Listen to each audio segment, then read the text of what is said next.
I want to ask you a question about you're writing a column for Something Cool News tomorrow called the 10 movies, the top movies that make me cry or something like this. Misty. Misty, right. I don't cry. Right. Misty, I get something in my eye coincidentally during certain movies. Well, it's very interesting, quite ironic actually that you would send in that particular column at this particular time because I was writing my own editorial on a similar subject. I went to see I Am Legend. Have you seen it?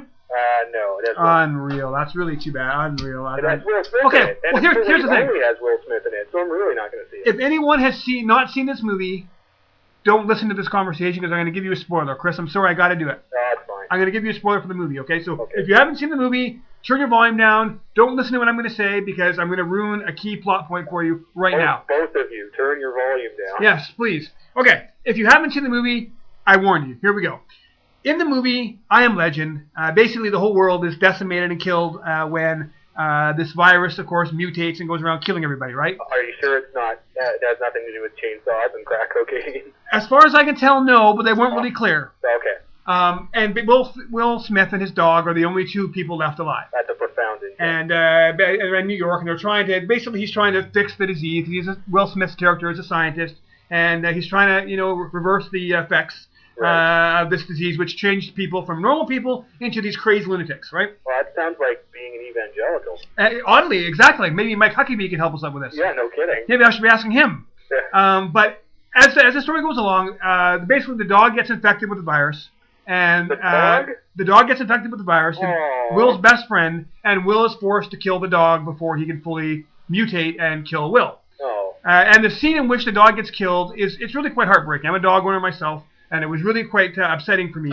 And I have to say, all over again. That scene did kind of hang with me for a little bit, and I was upset. I may have welled up a little bit too. Right. But I mean, from the movie perspective, it was a critical plot point because after that point, Will kind of goes crazy and wants to commit suicide, loses everything, and the dog actually dies heroically, saves Will's life. And I think he never does actually kill it. He does kill it. He does kill the dog because he has no choice. It's mutating, so he actually kills his own dog, his own best friend. Right. And I didn't know this, but apparently that scene really upset some people, to the point where some of them actually left the theater. And some even refused to go see the movie because they suspected the dog was going to die. And I thought this was the most preposterous thing that I've ever heard. People got up and walked out of the movie because the dog died.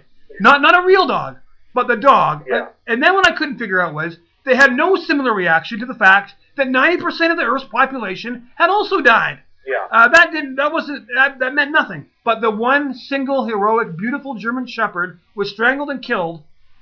I can't see this movie. I can't do it. What the hell is that about? That's just because we're desensitized. Human life doesn't really mean that much anymore. And you know what? Neither would a dog's life if the news was wall-to-wall dogs being strangled in the street and, mass genocides of, schnauzer mixes and stuff like that in Darfur. But there's still that, we anthropomorphize so much. We all pray for our neighbors to die and go to hell, but heaven forbid someone look cross-eyed and beefy, and then all of a sudden it's, here comes the rage. But people, Chris, were saying they weren't even going to go to the movie on the outside chance the dog died. Yeah, well, people are stupid. What do you want me to say? I mean, yeah, I get a little verklempt sometimes when there's an incredibly good movie, but to me that's something to look forward to. I mean, that's what movies are supposed to do. They're supposed to engage your emotions. They're supposed to provoke a reaction from you, be it positive or negative. So if people are, I'm not going to see that. There might be offensive material in it. Well, congratulations. You just censored, your life out of anything interesting. Well, here's the thing. There were some comments on a blog written about it, and they were basically saying, I left the theater right away. I came home and I hugged my dog, and I appreciated what I had much more. And my point was, what do you think the point was? What do I think the point was? No, that's what I'm saying. The point was to make us appreciate what we have there, to make us realize what we do have.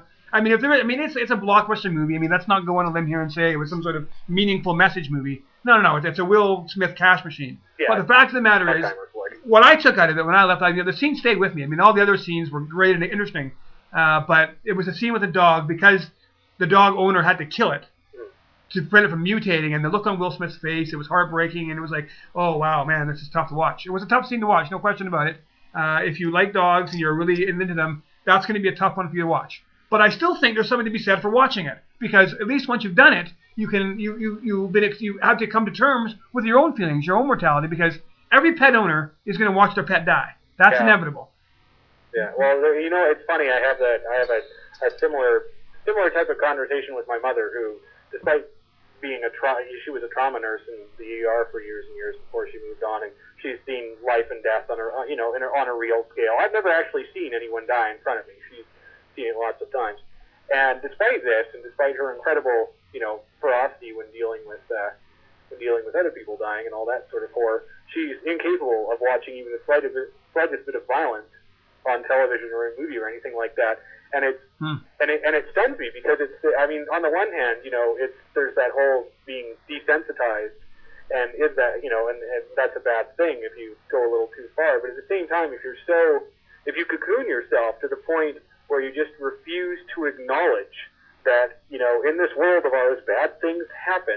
I mean, you don't have to run towards it, but you don't have to vehemently deny it too. And I mean, you know what? I don't know. I don't understand people who censor their movie viewing habits simply because something might offend them. I understand it if it's going to make you sick. If you get motion sick, then obviously, Blair Witch Project is not a good movie for you. No, not so much. If you're agoraphobic, or if you're deathly afraid of flying, then Fearless is not a good movie for you.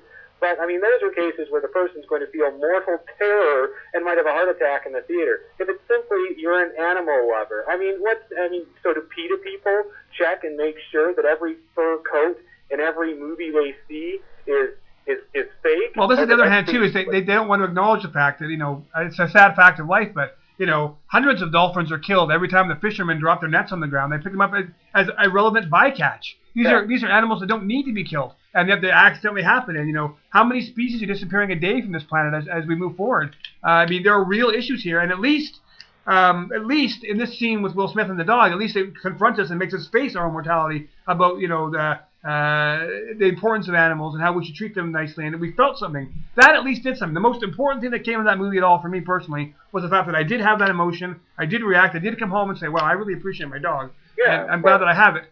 These people who didn't want to come and watch the movie because they didn't want to face that, what, are they going to be stuck watching reruns of irrelevant TV shows for the rest of their life? Are they going to want to do something?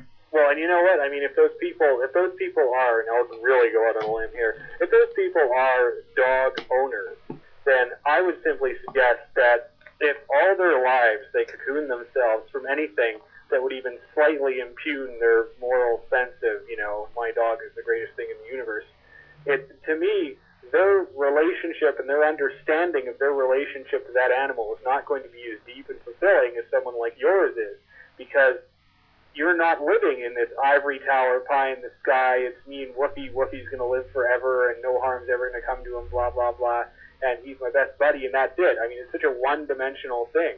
I mean, if you now have a much fuller understanding of your relationship with your dog because, you've gone and seen that movie. I mean, it's well, it made me understand the one thing, that Will went through that particular scene, and I'm going to have to go through it sometime. Yeah. When Cheeto, gets hit by a car, God forbid, or gets a liver infection, or just dies of old age. Yeah. At some point, I'm going to have to face something he did. I don't intend to run away from that, and I just feel sorry for people who do. Well, and it kind of links to the larger issue of how our society is just so incredibly afraid of death in general, and it's become so isolated from it. Like Cormac McCarthy talked about it in, I think the foreword for No Country for Old Men. He talked about how death has become incredibly clinical and depersonalized and sterile and almost out of sight. Like, he said 100 years ago, people, everyone lived in like communal homes, and death was right in front of you. Your mom and your dad would die in your little log cabin, out somewhere in the Ozarks, and you would watch them die. It was all very real. Children would see death at a young age, and it was understood, and it wasn't something. There was no big mystery to it. People obviously were still afraid of death and didn't want to die, but it wasn't to the same point where now. And now, if we see the death, we have to run out of the theater because we can't handle it.